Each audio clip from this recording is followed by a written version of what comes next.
Всем привет! Вы на канале Наргизкина кухня. Я рада приветствовать каждого из вас. Спасибо, что зашли ко мне в гости. Сегодня я готовлю сдобный рулет с маковой начинкой, который любят очень многие. И делюсь рецептом с вами. Давайте готовить вместе. В чашу миксера отправляю молоко, добавляю сахар. Сюда же отправляю дрожжи и ванильный сахар. Слегка перемешиваю.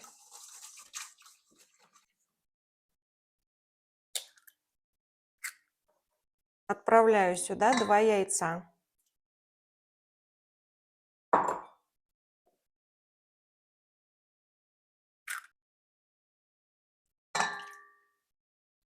Опять все перемешиваю. И щепотку соли. Перемешиваю. Добавляю муку частями и вмешиваю в эту массу.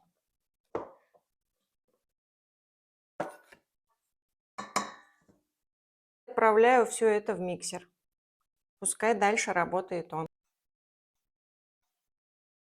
И последнюю часть муки добавляю уже сюда. В этом этапе добавляю столовую ложку коньяка. И в самом конце замеса добавляю масло сливочное комнатной температуры. Тесто готово, я его накрою пленочкой и оставлю на расстойку примерно на час-полтора. У меня прошло 1,5 часа, посмотрите, как хорошо поднялось тесто. Я его сейчас выложу, поверхность маслом смажу слегка растительным и выложу на эту поверхность. После того, как выложила поверхность, я его вот так поскладываю. О, тесто воздушное, шикарное и очень ароматное. Вот так переворачиваю. Накрываю опять миской, где оно растаивалось, и даю еще немного отдохнуть. У меня прошло еще полчаса. Посмотрите, тесто как хорошо опять поднялось. Я поделю его на 2 части. Вот так, примерно одинаковые. Одну пока уберу,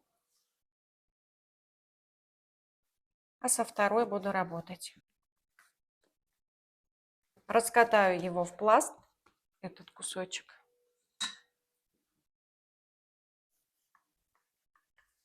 Я разделила тесто на 2 части и сделаю 2 рулета.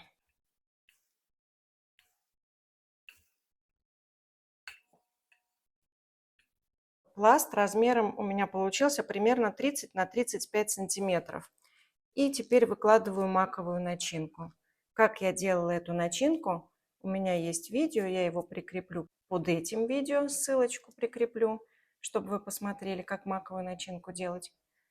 И выйдет подсказка в верхнем углу. Смотрите, как вам удобно. Можно купить готовую маковую начинку, это уже, конечно, ваше право. Вот так я распределила, равномерно постаралась распределить начинку. Теперь с этого края я хочу надрезать тесто. Лучше сначала наметить, чтобы не ошибиться. Ну так, чтобы было красиво. 1, 2, 3, 4, 5, 6, 7, 8. В одной половинке 8 получилось полосочек. 1, 2, 3, 4, 5. Надо, чтобы получилось четное число. 6, тоже 8. Все. Наметила полоски, сейчас разрежу. 16 полосок, примерно по сантиметру у меня получилось. А начинку, как вы видите, я выложила чуть больше, чем наполовину.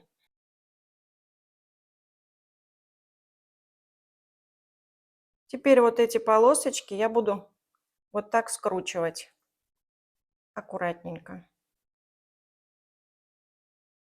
Вот так.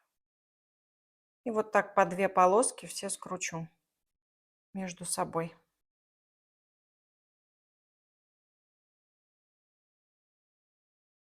Теперь скручиваю рулет.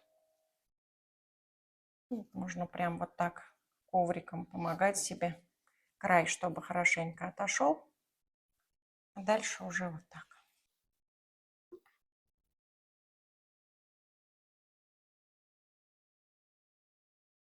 Косички. Чтобы ровно, надо постараться, ну вот так примерно на одном расстоянии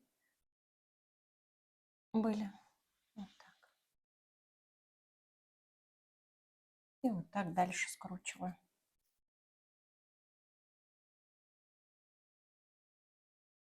Все. Вот так. И перенести надо аккуратненько на противень. Если у вас пергамент не очень хороший, если вы не уверены в нем, то лучше смажьте маслом. И тут можно выровнять. И второй кусочек теста тоже буду раскатывать примерно в такой же размер, как и первый.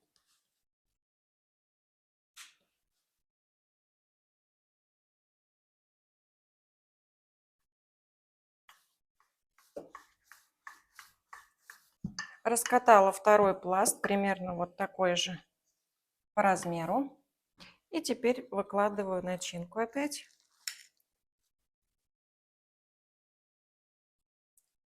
Также на расстояние чуть больше половины пласта.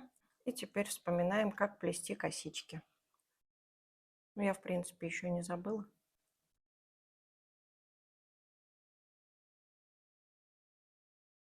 Вы можете вообще не заморачиваться, а сделать просто скрутить рулет и все, без всяких узоров.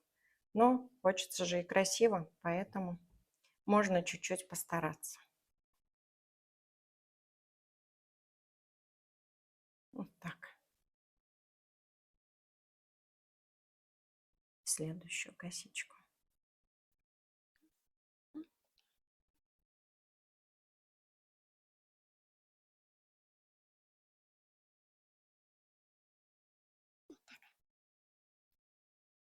И опять стараюсь на одинаковую длину и расстояние чуть-чуть вот так сдвину, чтобы тоже было примерно одинаково. Вот так я наплела косы и опять скручиваю рулет.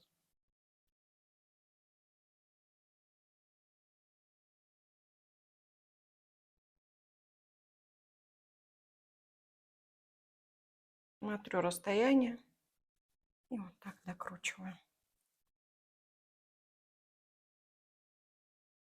Тоже переношу на пергамент.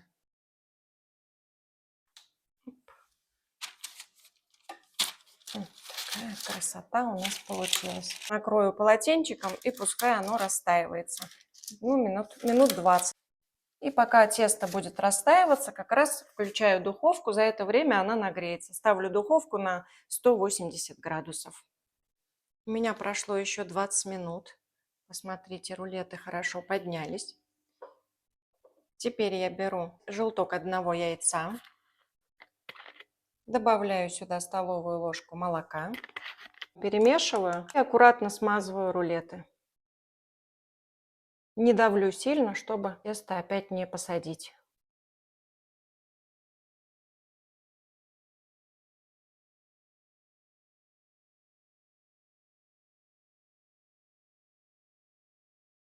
Смазала оба рулета хорошенько и отправляю в духовку, разогретую на 180 градусов, как уже сказала, минут на 30.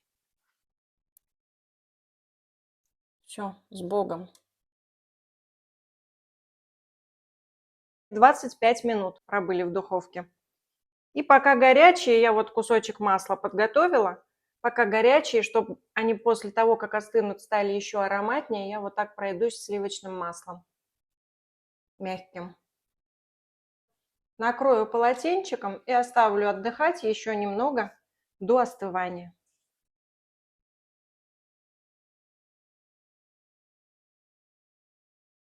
Ну и давайте разрежем эту красоту и посмотрим, как она выглядит внутри.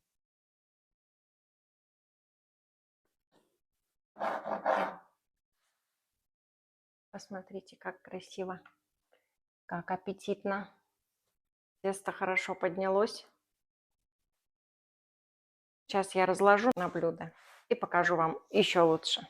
Вот посмотрите, какое. Видно, что прям оно пушистое-пушистое поднялось, аж вот видите, поднялось, даже где-то начинка не достала. Но все хорошо пропеклось, все отлично. Вот такой рецепт я сегодня хотела вам показать, поделиться с вами. Хочу на сегодня с вами попрощаться, сказать всем большое спасибо за подписку, за лайки, за добрые комментарии. А я желаю вам всего самого наилучшего. Будьте добрее, будьте счастливы. Пока-пока.